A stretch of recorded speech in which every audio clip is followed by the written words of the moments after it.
حضرت عمر امیر المؤمنین د شپې گشت کولو په ښار کې په یو جونګړه ورغه یو سړي جړل ورته وروره ولې جاړي ول صاحب دې جونګړه کې مې ښځه ده او ماشومې پیدا کېږي اوس څوک ښځه نشته چې ورته راولمه دا وخت نازک وخت دی زه ورننوتی نشم او څوک شته نه ورسره حضرت عمر وی ښه و نیمه شپه ده په یو منډه کور ته راغی او خپله ښځه یې راپاسوله وایي ځان سره څه کجورې او ستوان راواله او ښځه یې د لاس نه نیولې په یو منډه یې جونګړې ته ورسوله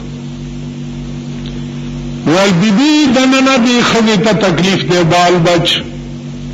ستا د خدای په ذات قسم وي چې داسې خدمت به کوې لکه د خپلې مور او د خور چې څوک کوي ښځې له قسم ورکو ای ورننه ایسته او حضرت عمر بار په ځمکه هغه سړي سره کېناست چې یو ساعت تیر شو د حضرت عمر بیبي آواز وکول یا امیر المؤمنین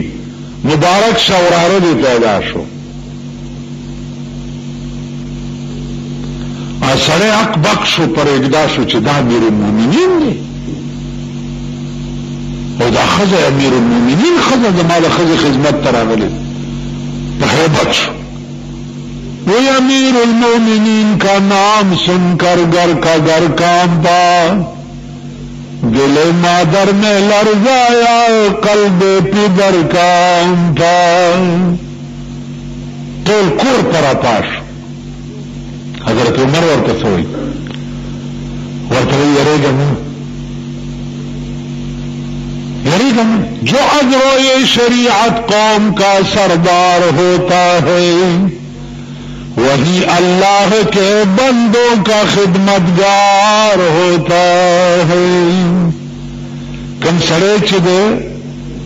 شریعت پلار کې د قوم سرداری آپ حقیقت کې د قوم خادمی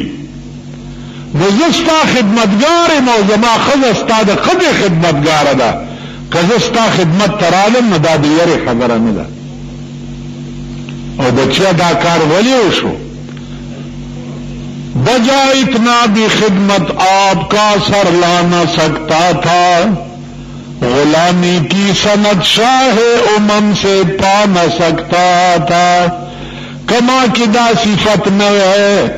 نہ جناب محمد رسول اللہ تو غلامانو کی دا زمانہ منو دی صفت وجدا چنن زند رسول اللہ تو غلامانو کی حساب شے حکمران داسې پکار دی د ملک حکمران داسې جوکر نه دی پکار چې کله په سایکل سیر شي نو ګوره دې په چا کې نواز شریف په سایکل شو نواز شریف څه ده خو یو کونسلر وکنه دا زمون کونسلران نه وي چې ولیانو جمهوران دغه شی دی قسمت او دولت ولا ټیلا ورکه وزیر اعظم وګوره دې په سایکل سیر ابل ورته نو په خپل یې موټر چلولو په خپل موټر چلولو تو دے زنطلاق کون سره چل کے تھا دی سره چل کے خپل موټر چلو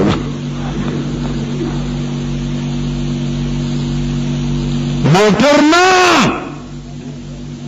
د حضرت عمر د خپو د خاور برابرم د ټول دنیا بادشاہان نه دي د دین حضرت عمر په نیمه شپه کې ښځه د یو مسکین خدمت ته بوځي خدمت دې ته وایي که خدمت هله موټر یې چلولو هلې سایکل شو یو لږ چېرته په سایکل سور شوی وګوره په سایکل سور شو دې وجې نه منځونه کوئ اجزیانو پې پوهېږئ نه او عقیده من پې نشته ایاک نعبدو و ایاک نستعین خدا تعالی عبادت کو موتان امداد غواړم تم مالک او تم خالق تم د عزت مالک می او تم د ذلت مالک خدا عزت ورکون کې مال رته او کمی ذلیل کیم نو مالک می تی دا با دی عقیدهی پا دی منزکی او دی الفاظو تا با دی خیالی علا با دی منز کیگی او کدی دا زی منی دا منی نبی دا اسی دا کارغانو تنگیری سر اوئی راوئی